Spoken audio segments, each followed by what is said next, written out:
Adesso arrivano tutti i puristi che dicono "Ah, non è il legno che fa suonare la chitarra, sono pick up". Che non sono i puristi. Allora arrivano i puristi e dire "È vero, c'hai ragione".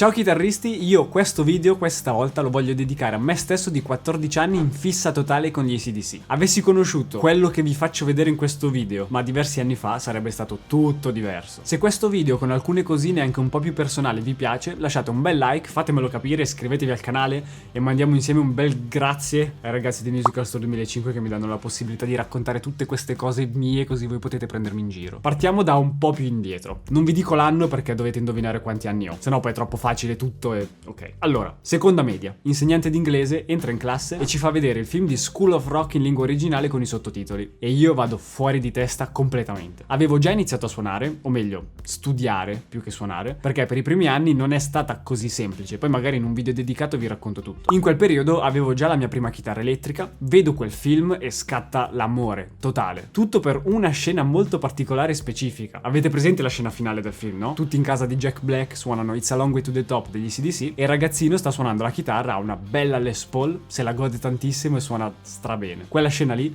io vedendola ho detto voglio essere così, nel senso voglio essere dodicenne sempre. Ovviamente da lì poi scopro la musica degli AC/DC che già conoscevo, ma da lì in poi mi sono fiondato anche a sentire proprio tutte le canzoni, anche quelle più sconosciute. E da una parte sono anche fortunato perché le canzoni sono anche relativamente semplici da imparare e avendo iniziato a suonare la chitarra elettrica da poco tempo mi hanno permesso di buttarmi e divertirmi da subito. È innegabile, hanno aperto la strada del rock a un sacco di persone. Ovviamente mi innamoro di Angus Young in una maniera quasi inquietante, direi. L'anno dopo gli AC/DC suonano a Milano e io me li perdo, ma l'anno dopo suonano allo stadio di Udine e lì è stato il mio primo concerto degli AC/DC, ma forse il mio primo concerto della mia vita in generale. Folgorante è la parola giusta. Comunque poi passa un anno e mezzo, io inizio a diventare bravino sulla chitarra, inizio a studiare con un insegnante e mi sento dire la stessa cosa da tutti. Belli gli AC/DC, ma non ci sono solo loro. Io lo sapevo, ma mi divertivo troppo, tantissimo a suonarli. Gibson più Marshall, non esisteva altro. Quindi, innamorato della Gibson SG di Angus, succede che, come avrete già sicuramente visto dal video che vi lascio qui sopra, qui sul canale, per il mio compleanno ho la possibilità di ricevere un SG vera. Ma io, che ero fissato ma un po' storto,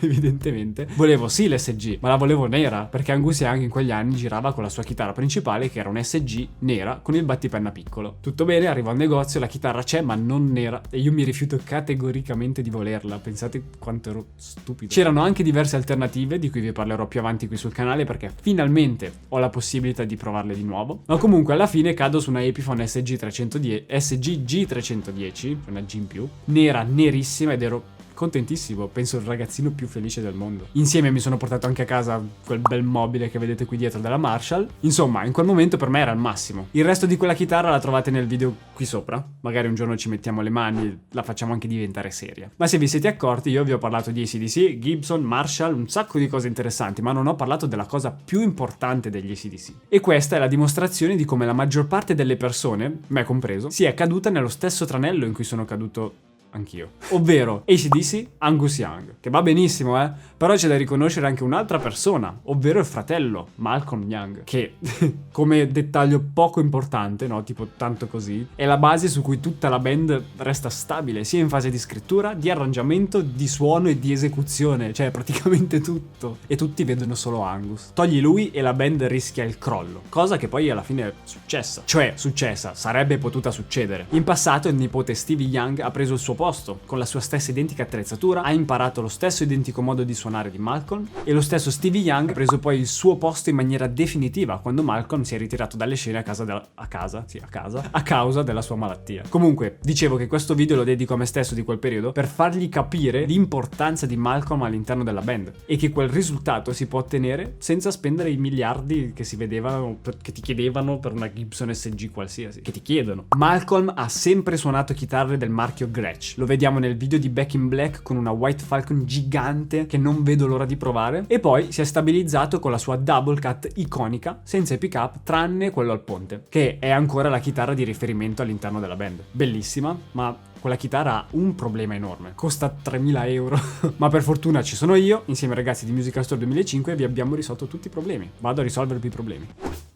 problema risolto. Oggi ho qui la Gretsch G522, che è una chitarra Gretsch decisamente più accessibile rispetto a quella originale di Malcolm, strutturalmente uguale, più o meno, molto simile. Per essere una chitarra di fascia poco sotto i 500 euro è anche fatta sorprendentemente bene. Tasti non sporgono, il legno anche esteticamente è uno spettacolo. Se proprio devo trovargli un difetto, il peso, niente di insopportabile, ok? Però è una chitarra che si fa sentire, però per ruggire come deve ruggire un po' di legno ci vuole. E poi l'ho scelta con questa finitura natural con il legno a vista un po' giallino che ricorda tantissimo quella del chitarrista ritmico degli AC/DC. E di sicuro, già così com'è, consente di suonare quel genere musicale lì, anche tanti altri, senza doverci spendere comunque altri soldi in modifiche o chissà cos'altro. Per assurdo, basterebbe una chitarra del genere, attaccata a un Boss Katana qualsiasi, e il suono si tira fuori. A livello di costruzione è molto simile, e anche molto semplice, perché per entrambe le chitarre, sia quella originale sia questa, abbiamo il corpo che è in mogano, top in acero, e i pick-up sono molto simili, perché mentre Malcolm Young sulla chitarra vera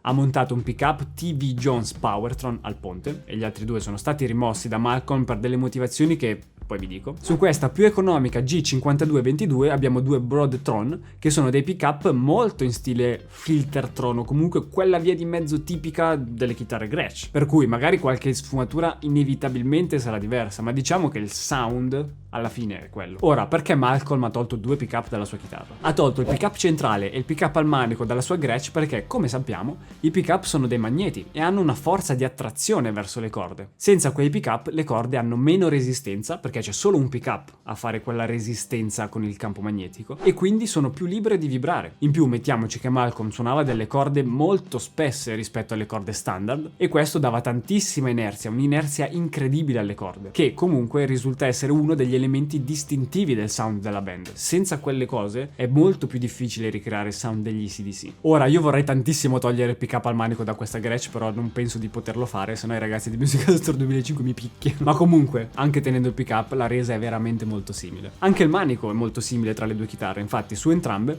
abbiamo un profilo A U, il radius della tastiera è da 12 e anche la scala è la stessa, quindi a conti fatti è come avere in mano la stessa chitarra. E poi diciamo anche che esteticamente, secondo me, spacca. Cioè, se un chitarrista dovesse suonare in una tribute band degli AC/DC e non avesse chissà che budget da spendere suonando la chitarra ritmica, questa gli rende la vita proprio facilissima, sia per quanto riguarda il sound che per l'immagine. Poi il modo di suonare, quella è tutta roba da studiare. A livello di elettronica è molto semplice, come tutte le chitarre in stile Gretsch, anche se un po' particolare, perché abbiamo qui davanti il potenziometro master volume, quindi questo abbassa e alza il volume di entrambi i pickup contemporaneamente. Poi abbiamo due volumi dedicati ognuno al suo pickup e poi il tono generale che chiude e apre i toni su entrambi i pickup. E poi sull'altra spalla, un po' stile Les Paul, abbiamo il selettore dei pickup, per cui abbiamo pickup al ponte, centrale, manico. Tirando un po' le somme, con questa chitarra veramente si può avere il sound, quello vero degli AC/DC, perché il sound vero che sentiamo, anche nei dischi, nei live, non è solo quello di Angus, ma è per lo più quello di Malcolm. E con questo strumento si può fare in maniera sicuramente accessibile. Ora, vero che la chitarra è solo una parte dell'equazione per arrivare al risultato finale,